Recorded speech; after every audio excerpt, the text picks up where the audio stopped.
welcome into Texans Today, everybody. I'm your host, Jeremy Chuggs, and coming up on today's show, we're looking back at the Ben Skowronek trade from yesterday with the Los Angeles Rams. And just coming to my mind, I have 5 players that are affected most by this trade. I'll let you know who those 5 players are in just a moment. But if you haven't already, follow me on Twitter so we can talk some more Texans football at Jeremy Chuggs. I'm growing my Twitter following. I'm trying to get more in tune with, Texans fans, with my people who watch the show out there. I appreciate every single one of you. I want to, have some more discourse. I want to have some more conversations with everybody. I'm also joining more, lives on Twitter. A lot of Texans fans, a lot of other Texans content creators, which I want to show a better, display of all the Texans content creators that are out there. So I have a couple of their socials in today's show as well, but give me a follow on Twitter so we can maybe connect just a little bit more. Now, going back to that trade yesterday, the Ben Skowronek trade, this is the trade details. So obviously it was really not a lot. It was just so that he didn't hit waivers and the Texans could just go ahead and claim him already, because the Rams were going to release Skowronek per reports before they made this trade. It was the Texans get Ben Skowronek in a 2026 7th-round pick. We send a 2026 6th-round pick. So not even next year's draft, the year after, a pick swap in the later rounds. And what are the Texans getting? Well, maybe one of the best nicknamed guys in the NFL. Hooked on Skowronek's right here for you. Ben Skowronek. He is a gadget-type player. Wide receiver, has also played a little bit of fullback, and he's really good on special teams.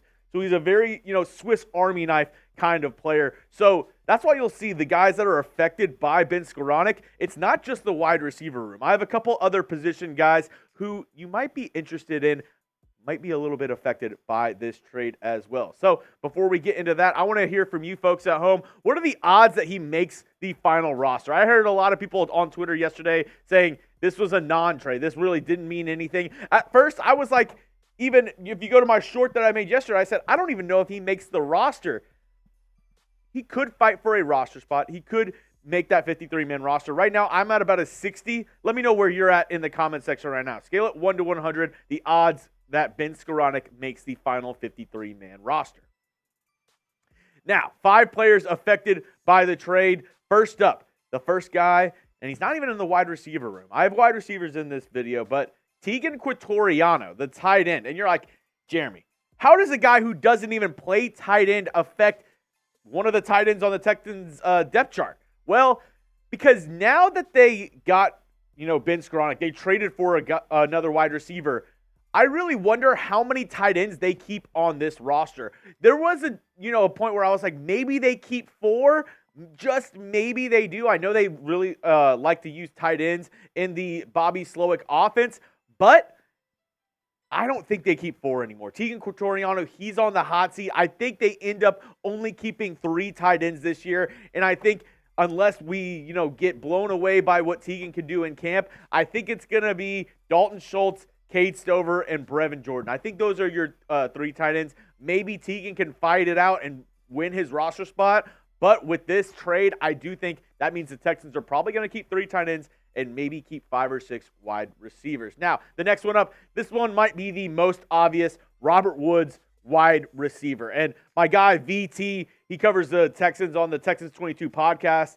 Really good follow on Twitter. Like I said, I want to highlight some more Texans content creators on this show. This was the first tweet that I saw whenever I opened up X. He said, interesting. An obvious depth piece. I think this might be the nail in the coffin for Robert Woods. And BT, I couldn't agree more with you. Because, when we look at this wide receiver depth chart, you have your top 3 guys, the 3-headed monster, and Stephon Diggs, Nico Collins, and Tank Dell.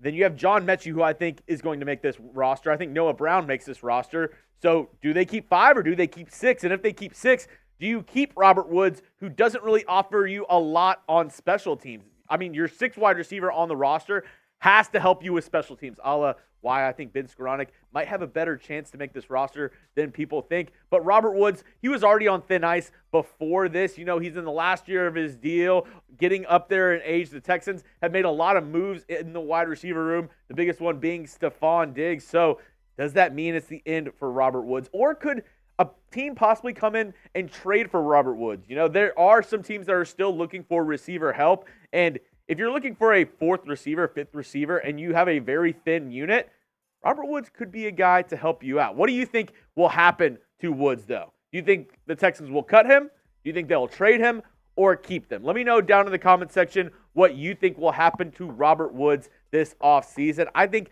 they end up cutting him. Hopefully they can trade him, but I think keeping him is just very, very slim to none. Next up, another special teams guy, Steven Sims. And like I said, your last wide receiver on the depth chart is going to have to help you in special teams. And I thought that was going to be a good thing for Steven Sims with the brand new kickoff rules.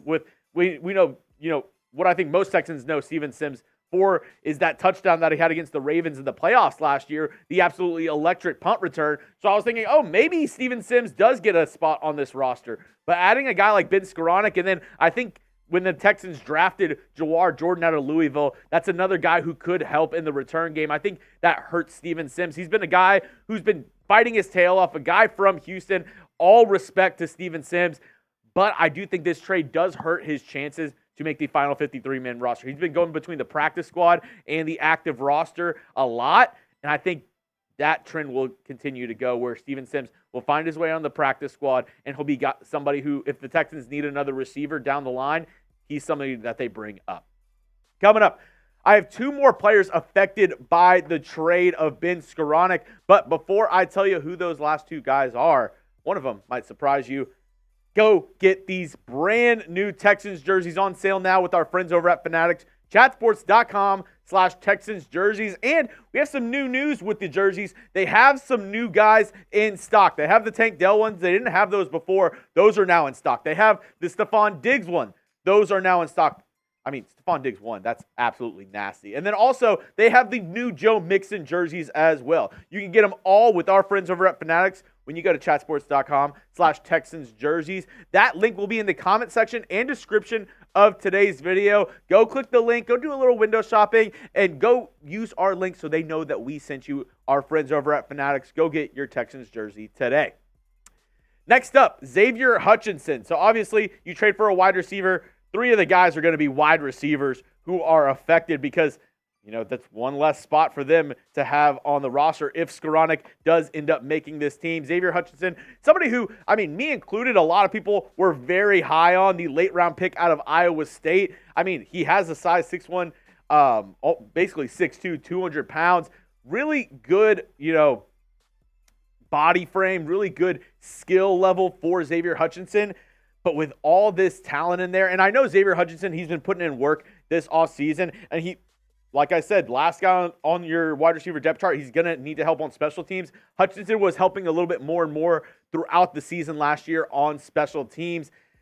I don't know if he makes the roster now. I would love Hutchinson to make the roster. He was one of my, diamonds in the rough last year that I was like, if the Texans give him a chance, I think he might really be able to shine. Now, does he get that opportunity? I'm not sure. He's another guy that I could see being on the practice squad and possibly being pulled up if need be. Xavier Hutchinson, another guy that's affected by this Ben Skowronek trade. And the last one, it might surprise you, but it's fullback Andrew Beck. And you're like, what? Fullback? Well, Ben Skowronek has been used quite a bit by Sean McVay in different ways. He's had him in the slot. He's had him as a receiver. He's also had him in the backfield as a fullback. And believe it or not, Ben Skowronek is a pretty good blocker in pass protection and run protection. Last time I checked, I think it was PFF had him at an 80 overall in pass protection.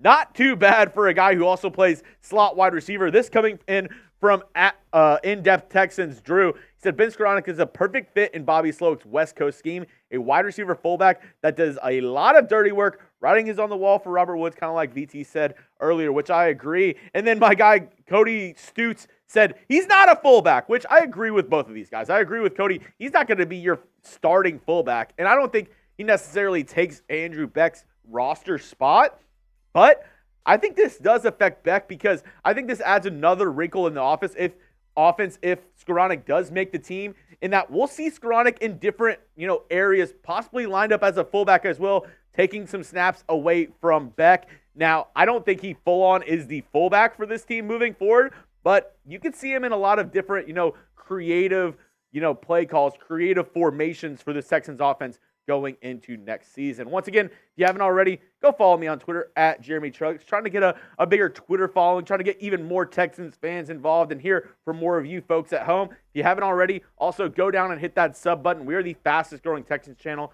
on YouTube for a reason, giving you Texans news and rumors every single day. So if you haven't already, go down and hit that sub button and join the best community of Texans fans on YouTube.